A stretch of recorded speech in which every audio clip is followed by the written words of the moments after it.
Kita beralih ke Kabupaten Klungkung. Pemirsa, jumlah petani garam Kusambe Kabupaten Klungkung mulai berkurang. Kondisi ini disebabkan hasil penjualan yang tak sebanding dengan pengerjaannya yang berat dan melelahkan.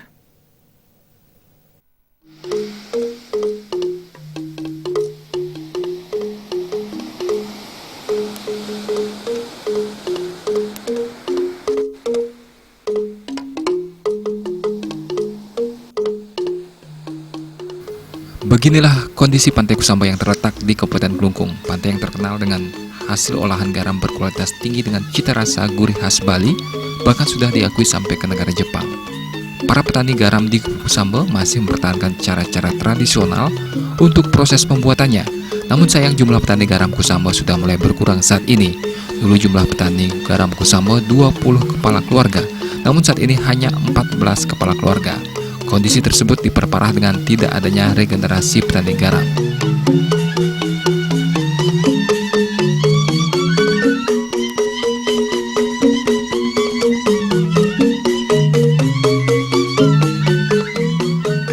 Menurut salah seorang petani garam Kusambe, Dewa Ketut Chandra, berkurangnya jumlah petani garam disebabkan karena pekerjaan yang terlalu berat, sedangkan hasil yang didapat tidak seberapa.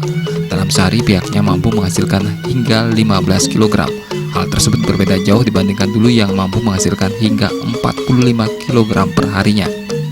Untuk 2 kg garam yang sudah jadi dijual Rp6.000. Perhatian pemerintah kabupaten kepada para petani garam Kusambe selama ini juga masih sangat kurang.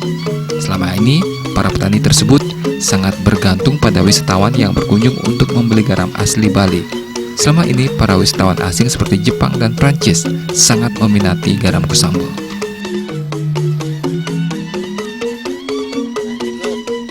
Sekitar 20 nih. Nih, mungkin aja 14 kakak mungkin. Aja 14 orang. Tapi sebabnya ini kena karyanya berat. Nih, aku urusan dari tanah garam. Sabah-sabah ningkat ajan uyai nih ke ampun panas mari turun gitu kan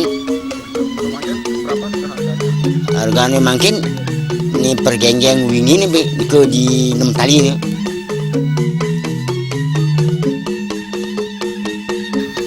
Jika dipasarkan dengan baik dan dapat dukungan dari pemerintah, garam Kusambe sebenarnya mampu bersaing. Terbukti dengan banyaknya wisatawan asing yang jauh-jauh datang untuk mengunjungi kawasan Pantai Kusambe dan membeli garam. Proses pengolahan daripada garam Kusambe memang masih mengandalkan faktor cuaca. Apabila cuaca cerah, para petani dapat melakukan proses pengolahan garam. Namun jika cuaca mendung, bahkan hujan seperti sekarang, para petani terpaksa tidak mengolah garam.